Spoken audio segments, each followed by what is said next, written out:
New casting information has just been revealed, and a notorious villain is returning to the Star Trek universe in the upcoming second season of Star Trek Picard. Welcome to Trek Central, I'm your host Captain Jack, and let's get right into it. With Star Trek Day looming over on the horizon, we did not expect to get news before the day, but it has been announced that Annie Wersching will be playing the Borg Queen in Star Trek Picard Season 2 as a recurring character. What does this mean for the story? We'll dive into it in this video and also where you might have seen this actress before. If you want to keep up to date on all the latest Star Trek news, lore and more, then make sure to hit that subscribe button to never miss a video from myself and the team here at Trek Central. You can follow us on social media for daily updates on the Star Trek universe. Engage. What we know about Star Trek Picard Season 2 already is that time is broken, and it has something to do with a magnificent Q, who is returning being played by the ever so great John de Lancie. The crew of the last arena seem to be scattered across multiple alternate timelines, with images of Jean-Luc Picard in a Starfleet Admiral's uniform, the 7 of 9 having not been assimilated by the Borg. While it seems like one of these alternate timelines, or possibly several of them, as the Borg Queen is said to be a recurring character, will include the Borg Queen, and in what fashion we do not know. However, we can speculate on how this will play out. For those who don't know, let's start with who the Borg Queen actually is.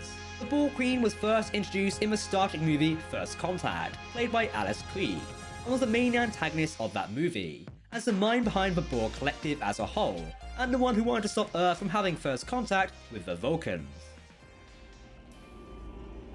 Who are you? I am the Borg. That is a contradiction. The Borg have a collective consciousness. There are no individuals.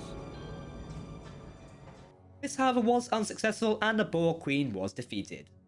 Later on, the Borg Queen returned in Star Trek Voyager, at first being played by Susanna Thompson, and then in the final episode of Voyager, being again reprised by the original actress Alice Krige.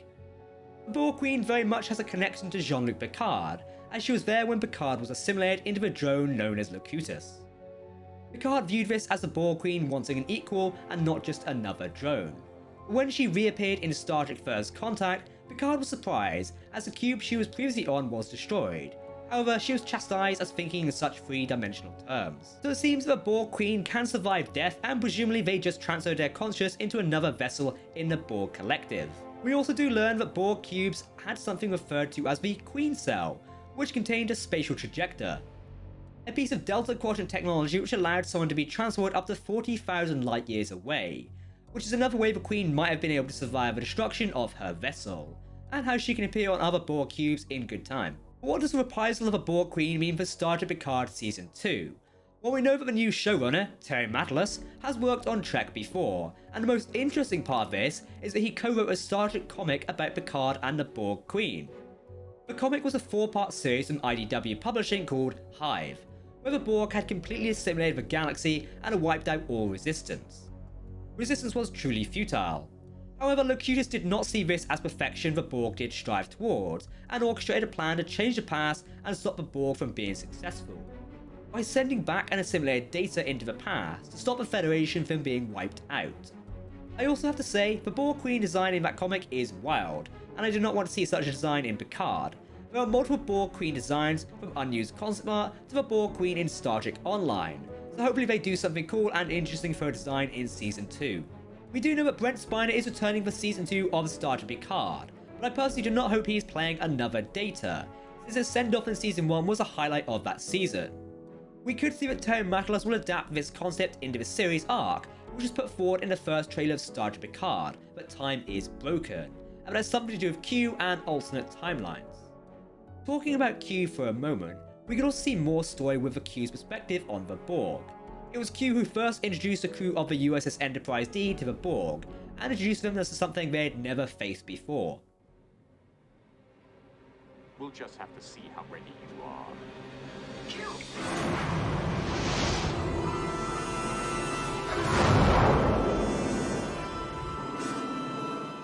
What is interesting is with Q Jr., the son of John de Lancie's Q, when Q Jr. goes out of his way to mess with the USS Voyager by sending him into the path of the Borg cubes, Q Sr. says this: "If the Continuum's told you once, they've told you 1,000 times.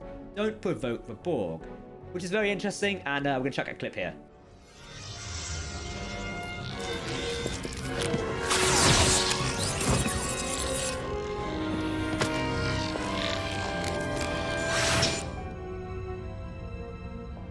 We were just getting to the good part.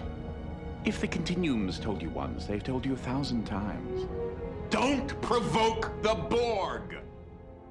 The fact that the Continuum itself doesn't want Q Jr., or any Q for that matter, to provoke the Borg has to have a reason. Do the Q fear the Borg? If so, why would a seemingly all-powerful being be scared of a Borg? This could be explored in Season 2 of Star Trek Picard. We'll have to wait and see. We also have to consider Picard's new connection to the Borg, or better yet, lack of connection. Since Jean-Luc Picard now inhabits a golem body, he would not have a remnant Borg tech left within his body, so he would not hear the Borg, like he did in Picard and First Contact.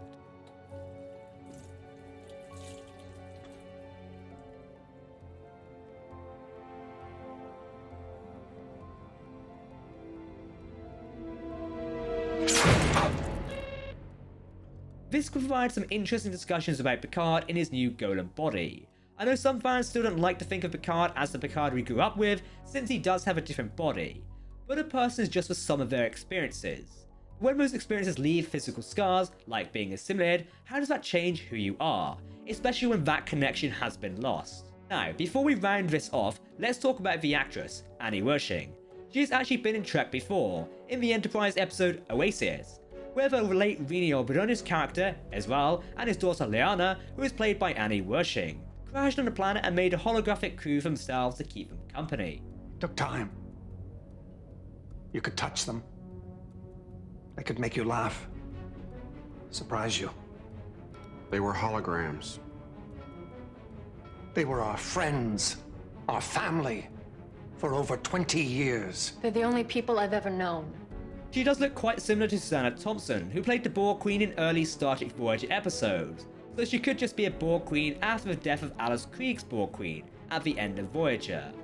And with that note, we could then see what happened to the collective after the damage they suffered in the Star Trek Voyager final. This is very interesting, as Terry Matalos was a producer on Star Trek Enterprise, so it's nice that some Enterprise people are back, so let's hope we can get some actors back reprising their characters like Jonathan Archer. A man could dream. We also know that Star Trek Picard Season 2 has now finished filming, however they're filming both Season 2 and Season 3 back to back, so we might see the third season not too soon after the second season airs, which could mean that the story continues between seasons. If that means we get more Q, who is said to be in the last 6 episodes of Season 2, I am all for it. And that is all we have to do about the news today. What do you think about it? Let us know in the comment section below as per usual. Don't forget to share your opinions as always, because if you're talking about Star Trek, then we want to hear about it. Welcome home, Locutus.